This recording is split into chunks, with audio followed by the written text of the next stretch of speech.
Hello YouTube, Annabelle56 here, and today I've got two things to show you. The first is Doctor Who, The Time of the Doctor DVD, and the second is Summer Falls and Other Stories. It's a Doctor Who book. Okay, the first thing I'm going to do is show you Doctor Who, Time of the Doctor. It is Matt Smith's Regeneration episode. You've got PG, BBC logo, Matt Smith, Jenna Coleman, and Christmas the Town in the background. It comes with bonus features Behind the Lens, Tales from the TARDIS, Farewell to Matt Smith, and it also includes A Christmas Carol, The Doctor, the Widow, and the Wardrobe, and the Snowmen. So it basically has, on the first disc, it's all the Matt Smith Christmas specials, Christmas Carol, The Doctor, the Widow, and the Wardrobe, and the Snowmen, which features the historical Clara from Victorian London. And then we have the Matt Smith Regeneration episode, which was this year's last year's 2013's Christmas special, and it's The Time of the Doctor, and there you have it. And for the background they have Jenna Coleman, Matt Smith, and I think he's pointing his sonic screwdriver either at a Christmas tree or a lamppost. So there you are. It is a tad annoying.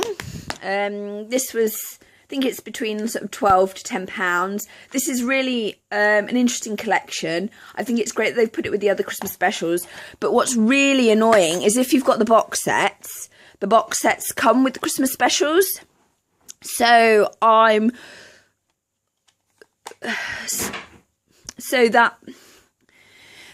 what would have been nice would have been just sort of a farewell kind of DVD thing. But then again, I understand why they've done it like this, because they didn't want too much emphasis on the fact that Matt Smith is leaving. They want people to accept the fact that he's leaving and that he's moved on. And by putting all of his Christmas episodes together in one, makes it easier for them to say, here it is, here's all his Christmas specials, Time of the Doctor plus everything else.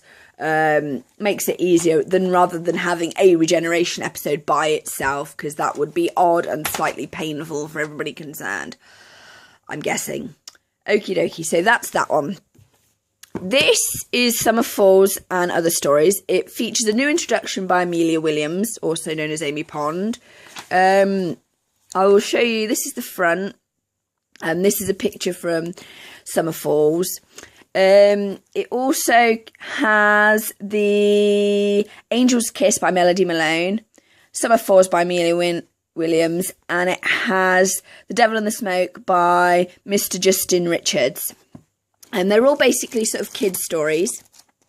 They are connected to this TV series. The introduction by Amelia Williams is painful.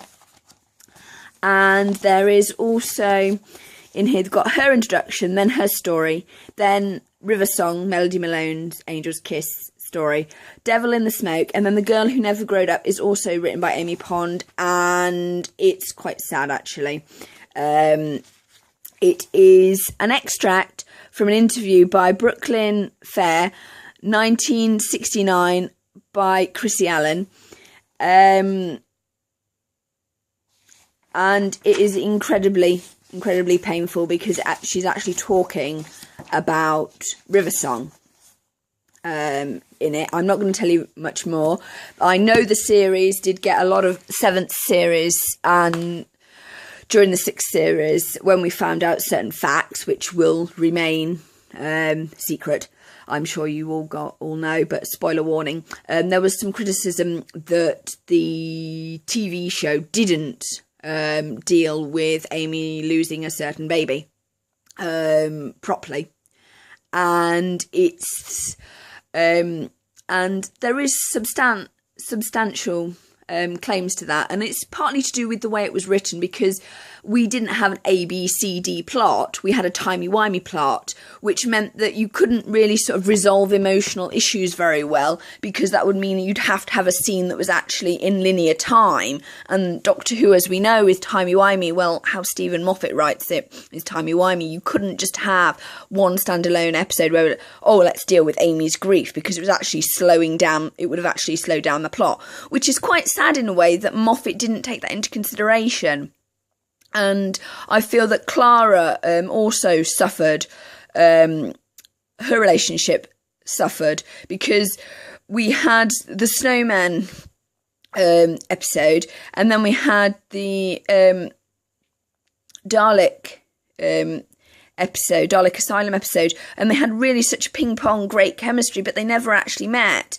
And then when we did meet her, it was like, ooh, and then it was like, oh, she's dead. And then we met her sort of like halfway through after losing Amy Pond, and it was kind of like, oh, it's just going to be a tutor mentor, it's not going to have a ping pong sort of bouncy chemistry.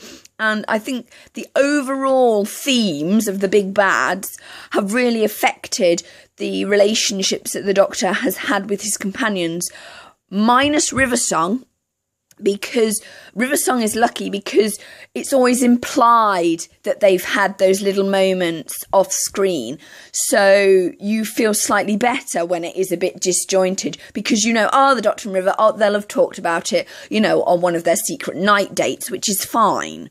Whereas Clara and Amy just didn't get that luxury. And poor Rory, I mean, he was just sort of like, come along, Rory, just drag him. He just dragged around like a raggy doll sperm donor, bless him.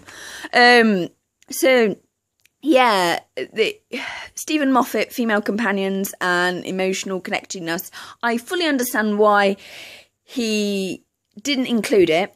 His plots were too convoluted and they just couldn't contain it. But it actually did affect the emotional impact of the story, because yes, the story was so huge that we didn't have time for these emotional moments, which is sad, but it's sort of implied with some of them. There were like little hints to them, but he never kind of finished them off, so he never got a full stop, because he couldn't have a full stop until the overall arc was done, and it's sort of like, really?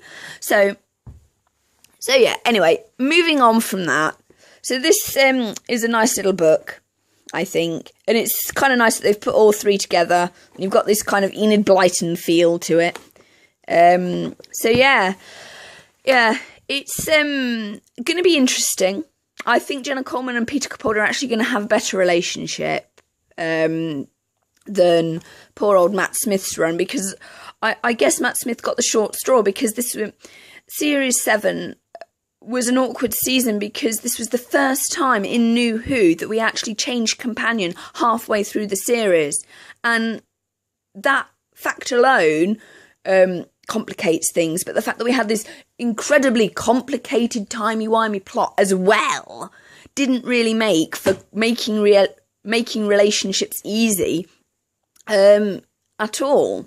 Because, yes, once you've got all the knowledge, you can go, aha, now it all makes sense. Whereas at the time, it's just complete confusion. And you're like, okay, so this version of Clara is dead. Oh, here's the new one. Let's jolly ho. Oh, lovely, lovely, lovely, lovely. Oh, and we're still grieving for River Song. Alas, you know. So anyway, I will be putting up a new vampire ranking.